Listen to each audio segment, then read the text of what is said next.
Un grand bonjour, chers amis de Radio Corse International et de Télépaèse. Et en ce lundi 29 juin, et une très très bonne fête à tous les Pierre-Paul. Bonjour, salut à tous. Si vous impréguis.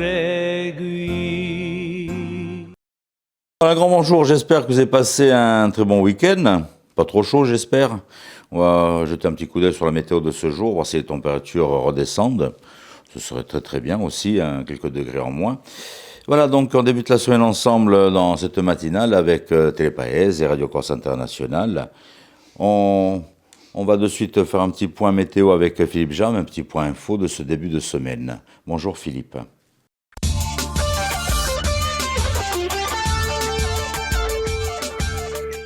Bonjour Auguste, bonjour à toutes et bonjour à tous en ce début de semaine. Le temps sera instable en ce lundi d'ailleurs, si le soleil ne devrait pas être trop absent des rivages. Par contre, dans l'intérieur, des gros cumulus vont se développer, donnant quelques averses parfois orageuses, parfois de grêle, notamment dans le Cortonais ou encore l'Altaro, car le vent sera faible en général, mais le vent d'ouest va se lever en fin de journée. Les températures maximales sans changement, elles se situeront entre 32 et 35 degrés, avec un ressenti Auguste de 40 à 42 degrés.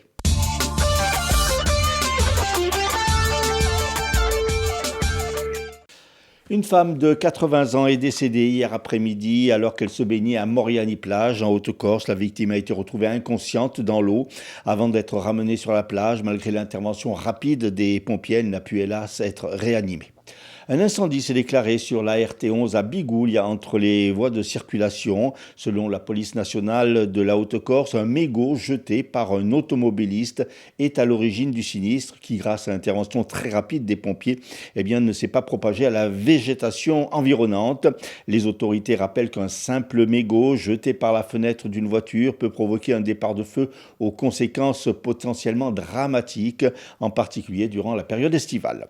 Dans le cadre d'une enquête ouverte par le parquet de Bastia pour violence volontaire avec armes et détention d'armes, un homme a été interpellé par les gendarmes à Ponte-Novo. Les faits se sont produits samedi, aucune victime n'est à déplorer. On ignore pour l'heure les circonstances exactes dans lesquelles ces coups de feu ont été tirés.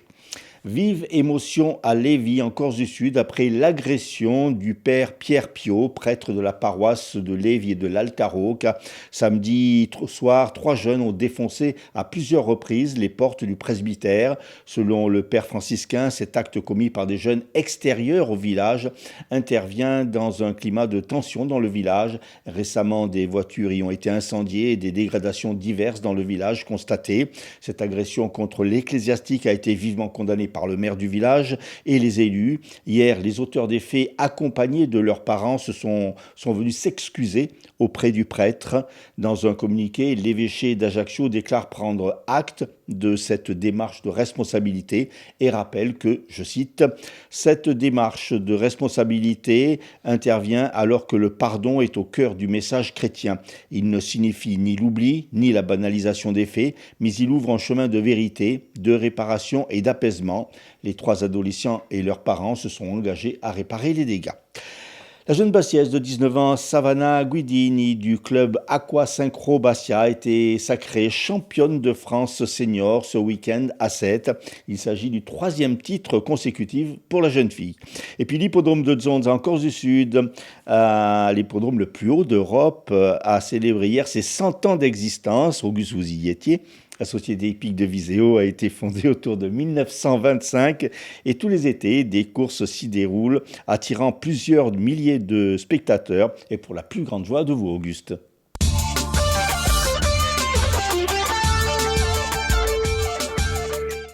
Merci Philippe. On va vous retrouver dans un petit moment donc avec Christophe Di Caro. On va pas parler de philo aujourd'hui, mais on va parler de théâtre avec une pièce de théâtre qui va avoir lieu donc ce mardi du côté de Foriani. Mais pour l'instant, on va laisser faire un petit détour du côté de l'horoscope avec Paxi.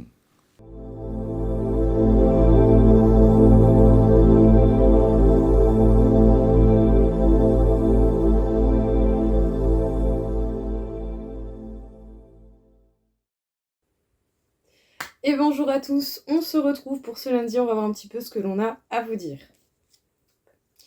Les béliers, aujourd'hui vous pourrez vous sentir désintéressé de tout, vraiment à part. peu de choses vous impactent, peu de choses vous touchent. Vous avez peut-être grand besoin de repos. Les taureaux.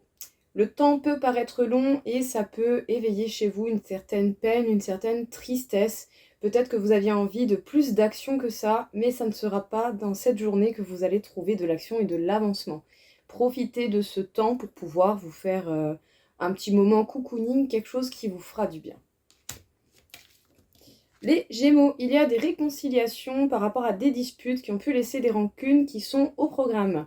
Vous pourriez éclaircir avec certaines personnes des points qui ont été mal compris jusqu'à présent. Les cancers, vous allez avoir des choix importants au niveau professionnel ou simplement vous allez pouvoir éclaircir vos idées sur le côté professionnel. Dans quelle direction aller et qu'est-ce que vous voulez vraiment établir à ce niveau-là. Les lions, vous allez avoir un besoin de sécurité, de vous sentir bien ancré et avec une base vraiment beaucoup plus sûre. Voilà, de la sûreté, de la sécurité, on est pragmatique, on est bien ancré au sol et comme ça on peut avancer beaucoup plus, d'une manière plus apaisée, avec plus de bonnes choses, tout simplement. J'ai pas le mot qui me vient, mais soyez ancrés et ce sera plus simple pour vous d'avancer dans ce que vous désirez. Les vierges, dans pas très longtemps, dans cette journée ou dans la journée à venir, demain ou après-demain, vous pourrez avoir des échos de médisance, de jalousie, de mensonges, et ça pourrait vous causer quand même de la peine. Les balances, vous avez le potentiel de changer les choses en un claquement de doigts si vous le désirez. En tout cas, si vous avez besoin que ça bouge dans votre vie, sachez-le, ça dépend de vous. Les scorpions, vous pouvez avoir de bons résultats, des bonnes retombées, des bonnes nouvelles, mais ça n'empêchera pas les questionnements de venir vous tirailler. Les sagittaires, si vous lâchez prise, vous allez avoir justement des nouvelles qui vont vous faire plaisir, et ce, même sur des nouvelles que vous attendiez depuis longtemps. Vous allez avoir confirmation que vos actions n'étaient pas vaines. Les capricornes, vous pouvez ressentir une journée assez lente, assez peu mouvementée, et ça pourrait être perturbant. Prenez du recul, ne vous précipitez pas. Les verseaux, vous allez peut-être réfléchir à une évolution personnelle dans le domaine sentimental en faisant une rétrospective sur vos relations passées. Et enfin, les poissons, vous allez certainement avoir des disputes, des conflits avec certaines personnes. Défendez votre point de vue, mais ne l'imposez pas. Et bien voilà tout le monde, je vous souhaite à tous une belle journée et je vous dis à bientôt.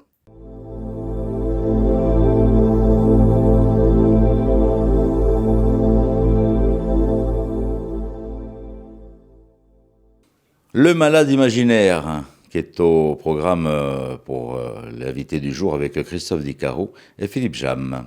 Bonjour, notre invité aujourd'hui, Christophe Di Caro, non pas le philosophe, mais le metteur en scène.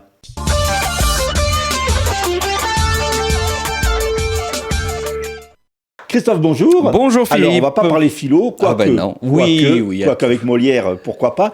On va parler théâtre, puisque dans quelques jours, le 30 juin, vous allez être sur la scène avec votre troupe pour cette pièce, le malade imaginaire de Molière, sur la scène du théâtre de Fauriane. Il y a un petit mot tout d'abord sur cette troupe. C'est une troupe qui est tout à fait passionnante et qui aime beaucoup ce qu'elle fait. C'est une troupe. Ce sont des amateurs. Ce sont des amateurs dont certains me suivent depuis 5 ou 6 ans, et pour d'autres, c'est le baptême du feu avec le malade imaginaire et de grands talents. Alors justement, comment se déroule ? Il y a des séances de répétition. Comment vous mettez au point un petit peu Alors en fait, c'est une troupe bien sûr associative. L'association, c'est La Réplique, qui donne des cours à Fauriane, là où il y avait les locaux de l'ancienne MJC. Et c'est des cours qui sont donnés toute l'année. Cette année, nous avons décidé de faire autrement. Nous avons recruté donc des amateurs en vue de la création d'un spectacle qui sera donc donné le 30 juin au Théâtre de Fauriane. Alors, comment s'est choisi cette pièce ? Alors en fait, ça c'est un petit plaisir personnel. Disons que Molière, je n'arrive pas à en sortir. Je suis tombé dedans tout jeune, j'étais en première, en terminale. J'ai joué quelques scènes d'abord en première de l'Avare, et puis après j'étais amoureux d'une fille que j'ai suivie dans Le Malade imaginaire. J'ai accepté de jouer le rôle d'Argan à l'époque pour impressionner la galerie. Je savais pas en quoi je m'engageais. Et depuis, je ne suis plus jamais redescendu de scène. J'ai toujours soit joué, soit encadré des groupes. Et là, je me suis dit, bon, de temps en temps, il faut un renouveau dans la vie. On repart en jouant Argan dans Le Malade imaginaire. Alors justement, vous êtes philosophe, donc vous avez l'habitude d'avoir des réunions, des ateliers avec vous discutez, des conversations, des entretiens, des échanges. Mais là, la mise en scène, c'est quand même autre chose. Ben, la mise en scène, en fait, ce qu'il y a de bien avec la philosophie, c'est pour ça que lorsque j'ai dû m'orienter entre la philo, le théâtre et l'histoire, j'ai d'abord choisi l'histoire parce que la philosophie est partout. Elle est partout. Et lorsqu'on est en mise en scène, lorsqu'on écoute un texte, lorsqu'on échange, il y a quelque chose de puissant qui se dégage. Chez Molière, c'est extrêmement puissant, c'est intemporel, c'est universel. Et lorsqu'on a Le Malade imaginaire, mais c'est extraordinairement philosophique comme pièce de théâtre. Et c'est ça que moi, il me plaît de mettre en scène, c'est une sorte d'incarnation des idées, des pensées, de critique d'une société, d'une structure, certains concepts qui sont mis à mal. Et ça, je pense qu'il n'y a rien de plus plaisant que d'incarner ce qu'on est ou ce qu'on désire être. Alors c'est quand même un gros travail, parce que c'est la pièce entière que vous jouez. Oui, oui. Donc c'est un gros travail de mémoire, d'acteur, de jeu. Ah, mais ça a été un sacré challenge, mais je suis content moi-même de l'avoir proposé à mes acteurs, et que mes acteurs l'aient relevé, parce que maintenant c'est eux qui me challengent, parce qu'ils sont extrêmement prêts, et ils connaissent le texte, ils connaissent tout, ça fait déjà un moment, et vraiment c'est la locomotive qui devient wagon à un moment donné, et c'est extrêmement plaisant. On parlait d'acteurs, mais il y a des actrices quand même. Ah oui, il y a des actrices. Il y a plus de comédiennes que de comédiens. D'ailleurs, nous avons la chance d'avoir un des chroniqueurs d'RCI également, ou Drabanade. Qui n'engendre pas la mélancolie. Voilà, ou Drabanade, qui jouera le docteur Diafoirus. Et vraiment, voilà, nous sommes 3 hommes, et puis le reste que des femmes qui jouent aussi des rôles d'hommes. On peut parler de costumes et de décors, ou ça va être sobre? Il y a des costumes. Le décor, c'est très sobre. Très sobre, pourquoi ? Parce qu'on veut pouvoir tourner cette pièce partout, alors on a tout misé sur le jeu des comédiens qui fait oublier absolument tout décor, parce que l'énergie qu'on donne, l'énergie que les comédiens reçoivent et transmettent, c'est quelque chose qui nous transporte. Moi, je suis transporté quand je vois mes comédiens. Justement, c'est important ce que vous dites que c'est sobre, donc vous allez pouvoir... Finalement, l'objectif, c'est de tourner un petit peu partout. Oui, c'est ça. Au mois d'août, on a 2 dates déjà. Une date à Mauriagne, une autre à Pietracorba. C'est donc le 22 et le 23. On n'en a gardé que 2 pour l'été. Nous serons en octobre chez Milou Tomasi, donc dans un espace beaucoup plus réduit. Il faut savoir qu'il y a 11 comédiens. Et donc, on va revoir un petit peu la mise en scène pour peut-être la jouer façon Commedia dell'arte, de manière à ce qu'il y ait vraiment, que ce soit vraiment comme à l'ancienne. À l'ancienne, voilà, c'est ça. Christophe, merci beaucoup. On vous donne rendez-vous donc mardi 30 juin. À quelle heure? Ça commence à 21h. Ça commence, il faut être à 21h. Il ne faut pas arriver en retard. Non, voilà, il faut arriver à 20h30 parce que les places risquent On peut réserver encore. Alors, on peut acheter sur Hello Asso, il faut voir sur tous les réseaux, on a la possibilité ou sur les affiches de flasher le QR code. On peut appeler ou réserver en ligne également, ou venir le soir même, mais c'est un peu plus risqué. Mais on peut toujours le faire. Merci Christophe, donc rendez-vous mardi 30 juin à 21h au théâtre, enfin à 20h30. La séance commence à 21h au théâtre de Foriani. Merci Christophe. Merci Philippe.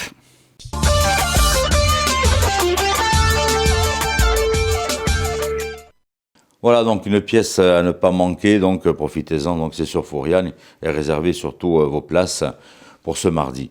On refait un petit point sur les titres de l'information du jour. Une femme de 80 ans est décédée hier après-midi alors qu'elle se baignait à Moriani-Plage en Haute-Corse. Dans le cadre d'une enquête ouverte par le parquet de Bastia pour violence volontaire avec armes et détention d'armes, un homme a été interpellé par les gendarmes à Pontenove. Et puis vive émotion à Lévis après que la porte du presbytère de l'église a été défoncée par 3 jeunes ados extérieurs au village. Hier, ceux-ci sont venus s'excuser auprès du prêtre franciscain qui avait tenté de les maîtriser lors des faits. La jeune Bastiaise de 19 ans, Savannah Guidini du club Aqua Synchro Bastia a été sacrée championne de France senior samedi à 7. Il s'agit du 3e titre consécutif pour la jeune fille. Météo, du soleil près des plages, mais attention, un temps orageux dans l'intérieur de l'île. Merci Philippe, rendez-vous demain matin. On finit notre matinale, comme d'habitude, comme tous les lundis, avec Pierre-Louis Alessandri et sa petite chronique. A cronica di Pedro Luigi Alessandri. Oggi i popoli si mostrano impensieriti dai movimenti dell'immigrazione. Certi partiti ne fanno anche temi principali dei suoi programmi politici, lasciando credere che lo straniero, l'allogeno, è un essere distruttore delle nostre identità, delle nostre culture, della nostra economia e metterebbe in pericolo la nostra sicurezza. Nessun studio serio non ha dimostrato questi detti, ma i propagandisti di queste bugie sbagliano una maggiorità di popolazione che in tutta Nicentria ci crede. Per contro, c'è un altro fenomeno di migrazione quasi sconosciuto dalle popolazioni, che all'evidenza ne fanno poco interesse. È quello dell'invasione di mignoli, batteri, insetti, che ci cascano addosso, favoriti dal riscaldamento climatico e che fanno sguasti maggiori all'ambiente locale e altri. L'ultimo aumentato dalla stampa è l'arma di fuoco che si sperde in del Mediterraneo e fa danno ai pesci, in particolare quelli prigionieri di veletti di pesca e ne fa una boccata. Si attacca di nuovo a augurarlo e se lo croce a bella umana ne si deve bruciature e prudide furiose, peggio che quelle di botte marine. L'arma di fuoco si ne stava a largo di Sicilia l'estate e ora si sperde un po' dappertutto. In Deo Marino c'è di nuovo un grancio turchino tamanto, venuto d'Asia, portato probabilmente dai uatelli. Ce n'è a Buzzeffo in dei stagni, sterpano quelli nostrali, s'attaccano ai mazzardi e così mettono in pericolo la produzione di buttarghe. Hanno una idea di riproduzione fuori di misura. Il solo aspetto positivo è che li sono buoni a mangiare e sono deliziosi. Però non si ha trovato soluzione efficace per farlo smarrire. In terra non ne parliamo. Il Sinips, parassita venuto di Nord Asia, ha quasi stirpato il castagneto corso e fatto calare assai la produzione di farina castagnina. Oggi una parte di un castagnetto è salvo grazie a un altro insetto predatore di Usinips, il Dorimus. I castagni non sono stati soli a subire attacchi. La Livi hanno visto affaccare a Xylella fastidiosa, una batteria mortale che ha distrutto 20 milioni di alivi in delle buglie italiane e portato un colpo tremendo a sta regione produttrice di olio. E poi ecco un gurchero di ebalme che si le mangia piano piano senza lasciarne una a dritta. È così che tutte le balbe centenarie di piazza Santo Nicolai in Bastia hanno smarrito, sguassando una parte dell'identità della più bella piazza di Corsica.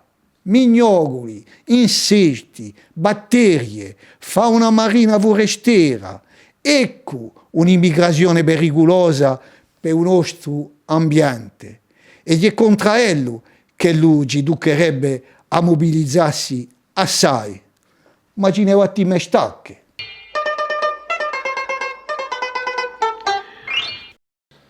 Merci Pierre-Louis. Et on finit cette matinale donc sur ces dernières notes avec Pierre-Louis Alessandri. On vous donne rendez-vous demain, même heure, même antenne. Soyez prudents sur les routes et a domani, tenete forte. Siamo sempre